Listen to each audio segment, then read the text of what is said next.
Athmallik block Thakurgarh थाना कंथपड़ा पंचायत गोपीनाथपुर उच्च प्राथमिक विद्यालय में शुक्रवार शिक्षकों माडरे छात्र छात्री गुरुतर होता अभियोग होईछि। अभिभावक माने विद्यालय सम्मुखें आंदोलन करने सह बीओ को लिखित अभियोग करिसेंति। ग्रामवासी कहवा अनुसार विद्यालय में पाठ पढ़ाउतबा शिक्षक वीरेन्द्र बेहेरा गुरुवार दुई छात्र छात्री माड मारिथिले। फल शुक्रवार सकाळु उभय गुरुतर होई पड़िथिले। सेमानक शरीरर विभिन्न स्थान में क्षत होगा सह ज्वर होता। घटना को नहीं अभिभावकों मध्य असंतोष प्रकाश पाई। अभिभावक माने प्रथमे विद्यालय प्रधान शिक्षकों अभियोग कर विद्यालय सम्मुखें आंदोलन करते। आठमल्लिक ब्लॉक शिक्षा अधिकारी लिखित अभियोग करते। उक्त शिक्षकों विरोध में कार्यानुष्ठान ग्रहण करने को अंचलवासी दावी कर शिक्षक श्री देहरी को पचार से कौन उत्तर दे नथिले।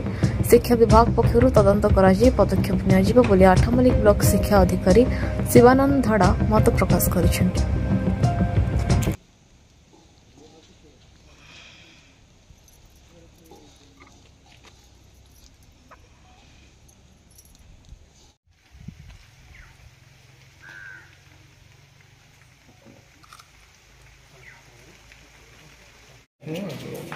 झीर को स्कूल पढ़ुच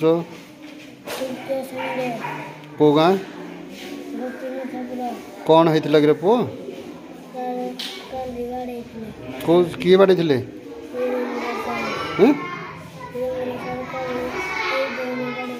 कौड़े देखिल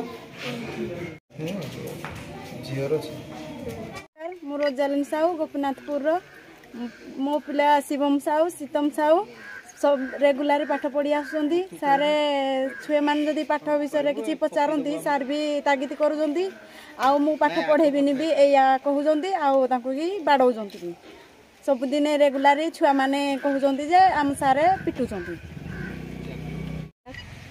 देखु ये स्कूल हूँ गोपीनाथपुर आमे आम स्कूल सबुदिन क्लास चलुचे आम छुआ सबुदिन पाठ पढ़ी आसुंदी किंतु छुआर किसी भूल न थाई आम स्कूल माने वीरेन्द्र सार जड़े अच्छा से सबुदिन माने पिला को बाड़ौंट किसी भूल न थाई बाड़ाइबार कारण कौन पाई आमको से माने उपस्थित करते।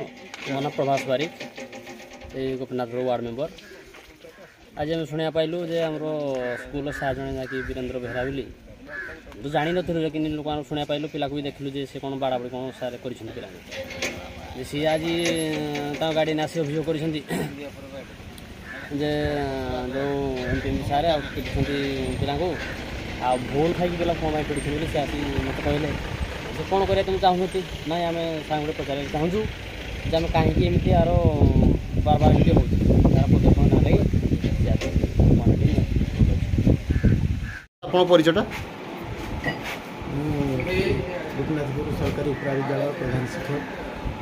काली सर तृतीय श्रेणी छात्री दुई जन को बाड़ा आने की कौन कहे सर मु तो ये दंडमुक्त अंचल दंड को केवे दंड कार्य करवा पिला दंड देवा मुझे कहनी के क्या बारंबार आम स्टाफ मीटिंग रे कमिटी मीटिंग रे मुझे सब ना कर आपण मैंने सब कौन पिला को शारीरिक व मानसिक दंड देवेनि छोट छोट पिला स्नेह श्रद्धा करके पाठ पढ़ेबे निजर बोली भाविकी करें बारंबार कही ता सत्वे जदि किसी घटना घटी मो नजर को आसला निश्चय सार डाक पचारि और बुझी एवं तापर मुझे वरिष्ठ अधिकारी विषय जन सर ये कि जड़े बारंबार जन शिक्षक ना अभियोग आगत दिन रही आसूची आप अवगत थे ना ना बारंबार अवगत विषय तो मुझे कहीपरि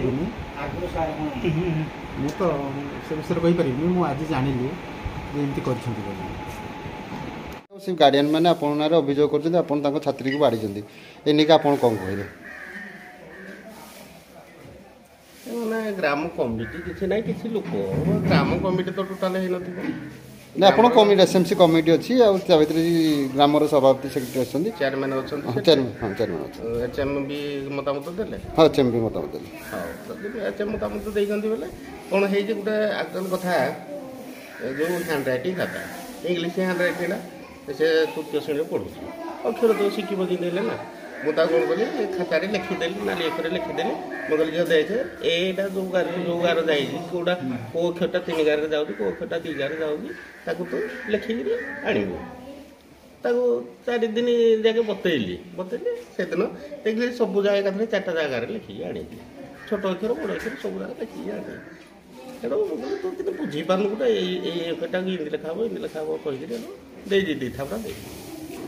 ତାକୁ ବହୁତ ଦେଇଛନ୍ତି ଯେଉଁଟାକି ତାଙ୍କର ମାନେ ଚିହ୍ନ ରହିଯାଇଛି। ନାଇଁ ଛୋଟ ଗୋଟେ କାଠ ସ୍କେଲରେ ଥିଲା।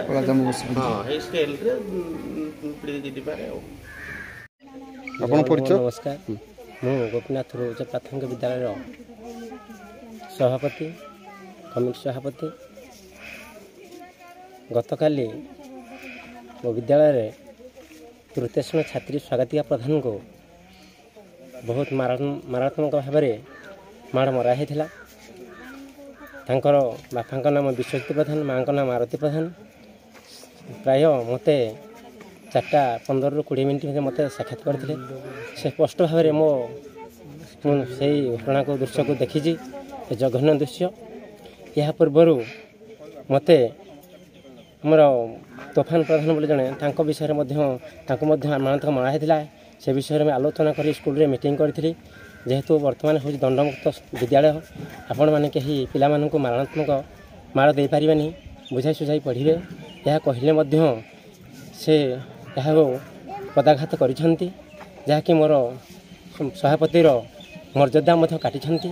ଏହି ବାବଦରେ ମୁଁ ବିଗତ ବର୍ଷ ଗୁଡ଼ାକରେ ଏହି ଶିକ୍ଷକଙ୍କୁ କେମିତି ଏଠୁ ବଦଳି କରାଯିବ ବିଓଙ୍କୁ ଗୋଡ଼ ଧରିଛି, ଏବିଓଙ୍କୁ ଗୋଡ଼ ଧରିଛି, ସବୁ ଅଫିସରଙ୍କୁ ମଧ୍ୟ ଗୋଡ଼ ଧରି ମୁଁ ନିରାଶ ହୋଇଥିଲି।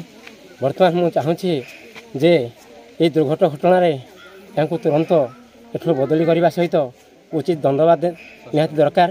ଏହି ବିଦ୍ୟାଳୟରେ 125। ଅଜିତ କୁମାର ପ୍ରଧାନ, ଗ୍ରାମଟି ହେଉଛି ଗୋପୀନାଥପୁର, ଜିଲ୍ଲା ଅନୁଗୁଳ, ଥାନା ଠାକୁରଗଡ଼, ବ୍ଲକ ଆଠମଟିକୁ ପୋଷ୍ଟ ପନ୍ତପଡ଼ା। ଏଇ ଯେଉଁ ଘଟଣା ଘଟିଛି କ'ଣ ହେଇଛି ସ୍କୁଲରେ ଏ ନେଇକି କମ୍ପ୍ଲେନ୍ ହେଉଛି, କ'ଣ କହିବେ ତା ବିଷୟରେ? ଏ ବାବଦରେ ତ ମୁଁ ନଥିଲି କାଲି ସନ୍ଧ୍ୟାବେଳେ, ଯେହେତୁ ଚାଷ କାମରେ ଆମେ ସବୁ ବ୍ୟସ୍ତ ରହୁଛୁ, ତେଣୁକରି ସେ ସ୍କୁଲକୁ ଆସିଥିଲା ଆମର ଝିଆରୀ ଲାଗିବ। ତେଣୁକରି ସେ ସନ୍ଧ୍ୟାବେଳେ କହିଲେ ଏମିତି ବୀରେନ୍ଦ୍ର ସାର୍ ବାଡ଼େଇଛନ୍ତି ବିନା କାରଣରେ। ଆଗରୁ ବି ଏମିତି ବାଡ଼ାବାଡ଼ି କରନ୍ତି, କିନ୍ତୁ ଯେହେତୁ ଗାଁର ଟିଚର କିଛି କୁହାହେଉନଥିଲା। କାଲି ଯେତେବେଳେ ଦେଖିଲା ବେଳକୁ ପିଠି ଆଉ ହାତ 2 ପଟରେ ପୁରା ଜାମ୍ପକଳା ବସିକି ପୁରା ମରଣାକ୍ତ ଆକ୍ରମଣ କରାଯାଇଛି। ତେଣୁକରି ଏ ଅଭିଯୋଗକୁ ପ୍ରଥମେ ଚେୟାରମ୍ୟାନଙ୍କୁ ଜଣାଇଲୁ। ଚେୟାରମ୍ୟାନଙ୍କୁ ଜଣାଇବା ପରେ ସେ କହିଲେ ଆର ପଦକ୍ଷେପ ନେବା। ତେଣୁକରି ଆଜି ତାଙ୍କର ଚେୟାରମ୍ୟାନ ଏବଂ ଗ୍ରାମ କମିଟି ଯେଉଁ ସ୍କୁଲର MGM କମିଟି ଆସିଛନ୍ତି। ତେଣୁକରି ଆମର ଦାବି ହେଲା ଏ ସାର୍ଙ୍କ ବିରୋଧରେ ଆଗରୁ ସ୍ଥାନୀୟ ବିଧାୟକ ଥିଲେ ଯିଏ ରମେଶ ଚନ୍ଦ୍ର ସାଏ, ତାଙ୍କ ନିକଟରେ ଏବଂ BO ସବୁ ଅଭିଯୋଗ ହେଇଛି। ତା'ର ନକଲ ବି ମୋ ପାଖରେ ଅଛି, ଆପଣଙ୍କୁ ଦେଇପାରିବି। ବାର ଅଭିଯୋଗ କଲା ପରେ କୌଣସି ମତେ ସେ ବଦଳି ହେଉନାହାନ୍ତି। ଆମର ଦାବି ହେଉଛି କି ତୁରନ୍ତ 3 ଦିନ ଭିତରେ ଏହାର କାର୍ଯ୍ୟାନୁଷ୍ଠାନ ବଦଳି ହେଉ ଏବଂ ସସ୍ପେଣ୍ଡ ହେଉ, ନହେଲେ ଆଗାମୀ ଦିନରେ ଘୋର ଆନ୍ଦୋଳନ ହେବ। ଅନିର୍ଦ୍ଦିଷ୍ଟ କାଳ ପାଇଁ ସ୍କୁଲରେ ତାଲା ପଡ଼ିବ।